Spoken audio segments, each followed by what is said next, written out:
welcome back to Bioshock Infinite. Okay. I'm Solon, this is Rainy Day Let's Play. We are watching the 12th episode of the playthrough. In our last episode we picked up the Shock Jockey power-up, which now allows us to use its electricity to power up nodes, and we're going to use that to power the gondola so that we can get to, what is it, Lady Comstock's blimp thingy, which ideally we're going to use to escape to New York. And there's probably nothing bad that's going to happen with that. It's going to be just, you know, that'll be the end of the game, assumedly. We'll just fly off to the big NY, although, I guess Liz is going to be pretty TO'd when she finds out that we're not going to Paris. So, we're in a big firefight and kind of getting our wings in a manner of speaking. Trying to figure out how to use these cool flying things. A lot of fun interactions that you can have using the skyhook. So there was, I think it was episode 7 or something, in my last big rant on ludonarrative dissonance, I was talking a lot about shooting. But Bioshock really isn't about the shooting, is it? It's a tertiary thing in this so-called first-person shooter game. This is kind of a point where our limited labels on games become a little misguiding. But the primary exercise of this game, especially from a game design standpoint, is not on the shooting, although that's a part of it, but on world building and exploration. Which, funny enough, actually matches the mechanics of the game really well, unlike what I said in the 7th episode. When there's a moment when we're not being shot at. If you're interested, I've spotted some supplies over there. Oh, to see if we can get those supplies. So, in this game, you explore the world quickly and excitedly from the sky with the skyhook, which is a great addition since we want to explore the game. We explore the mechanics and their nuances through the more tactical, dynamic shooting structures, such as running around and punching buttons, which is the opposite of what I said in that other episode when I ranted.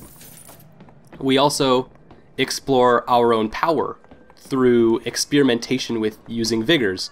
Notice how every plasmid has a hold and use option that motivates exploration.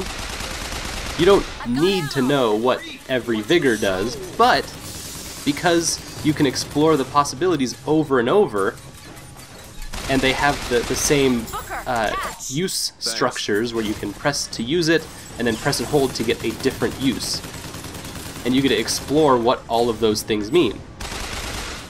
And so here I'm trying to lay down traps, but it's not working. I'm not holding the button down long enough. I guess that's probably why it is. We're all gone. Come on out. So let's push away from shooting and let's talk about world building.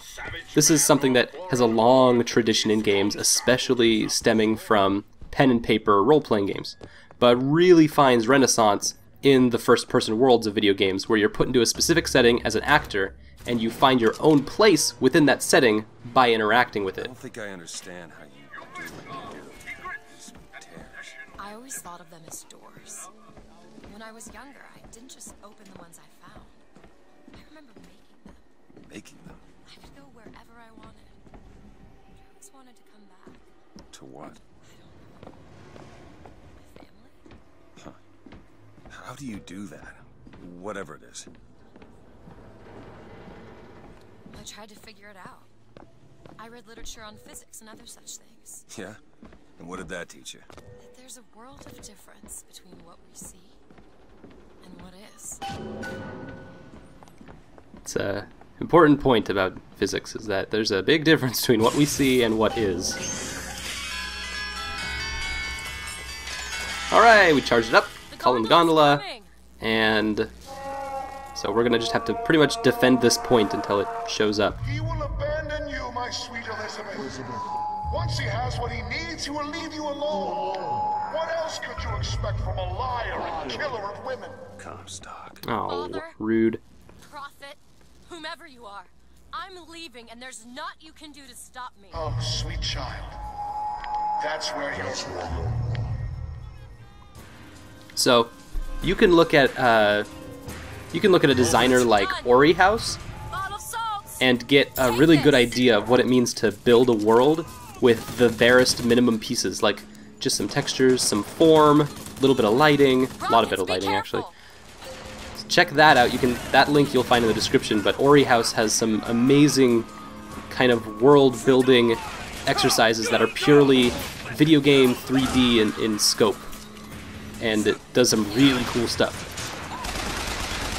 So, away from the design, more back to the history, world building has a long history with Irrational Games' designer and writer Ken Levine, as all of his games are first-person shooters, or at least perspective-wise. But they're also all more aptly described as storytelling games, where the player is guided through the game's story, and that game's story is told through the interactions with the world. You look around, you open a door, you pick up a treasure, you shoot lightning at a generator, and in all of these kinds of interactions, these ways, it's a lot like a game of Dungeons & Dragons, where Ken Levine is the dungeon master, and Irrational Games has built all of our set pieces for us. So, within Columbia, we have this big sky world that we're exploring in order to see all the mysteries that the world has to reveal to us. And our interactions with the game helps us unravel these mysteries. We unravel the mystery of Columbia, our setting. Where are we? And where did this come from? We unravel the mystery of our own identity as Booker and as the player. Who am I? And what can I do? We unravel the mystery of the politics of the world. What is going on here? These are just very simple questions that have much larger connotations. All of these mysteries are why you are here in this world, and all of these are predicated on the when being now, as interaction only takes place in the present. So, who, what, when, where, and why is every part of building a story and a world. And the beautiful thing about Bioshock Infinite is that we can ask this same set of questions to every part of the game itself and gain insight from it. So who, what, when, where, and why Skyhook? Who, what, when, where, and why Elizabeth? Who, what, when, where, and why Lady Comstock? Main character, tertiary characters, items, where we can expect to get these answers even for the smaller things like why Beach Boys? That happened in episode 2. Hopefully there could be something there. Oh, my poor confused patriot. I love that I can take those over. That's so cool. However, it's a very confused robot. Okay, so now I'm just kind of looking for the last target around here, trying to find where... No, that's Elizabeth. See, she's doing her surfing thing. I guess maybe in here, this is really the only place I haven't been. But there's someone around somewhere I haven't killed, and so... I don't know. So maybe another question to kind of complicate this idea is, why video games? Why do we use computer-based simulations to try to explore these ideas, and why not board games or film? Ooh, picked up some gear.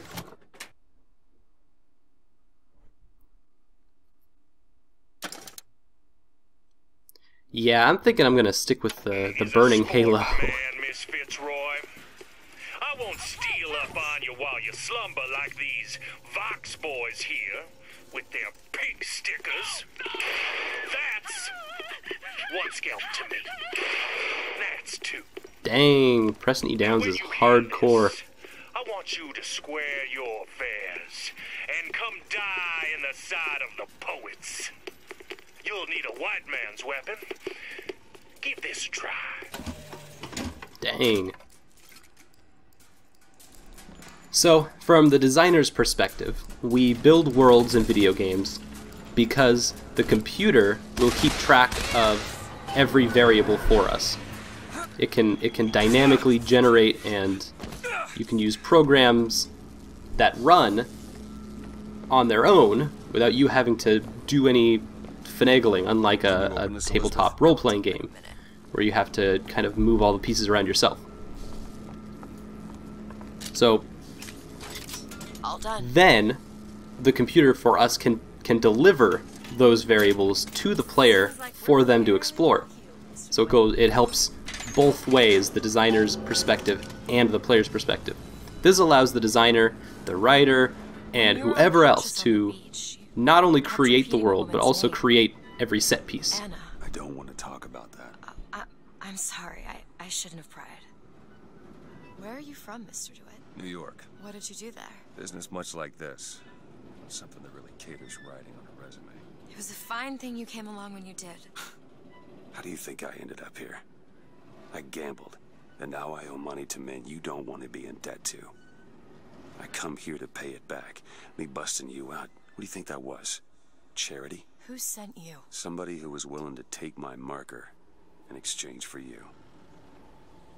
See, she still thinks that I'm a white knight of some sort, and she's very much kind of playing this off in some kind of fairy tale ideal. In some ways. Other ways more realistic, but she understands her life and her identity through books, so you can understand that her conceptions of reality may be understood in a very different way. Whereas Booker's are much more grounded in scraping by and having to fight every instance of every hour of every second and every moment.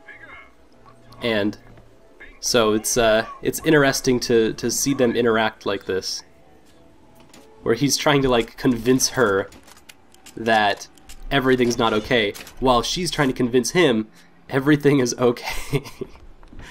And everything's gonna be, it's all just gonna end happily ever after, and she's like, it's never going to end happily ever after. And so it's like, they're both wrong, and they're both right, and they're both just very silly and cutesy.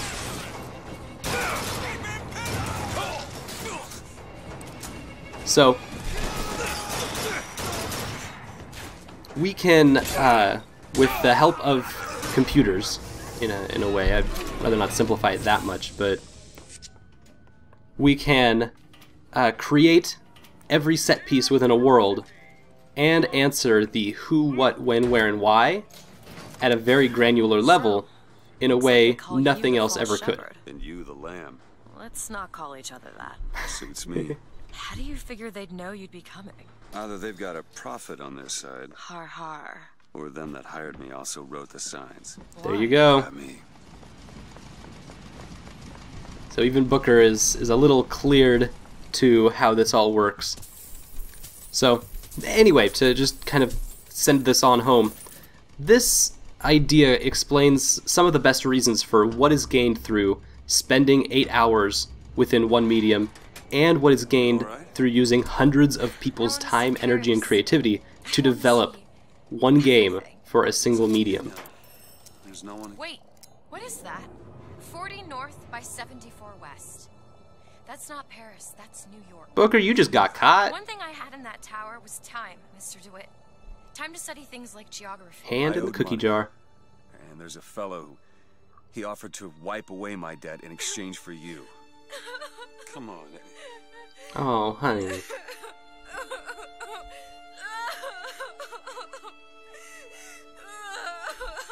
Either she is now coming to terms with Elizabeth. going from one cage to another, and actually not being able to trust Booker to...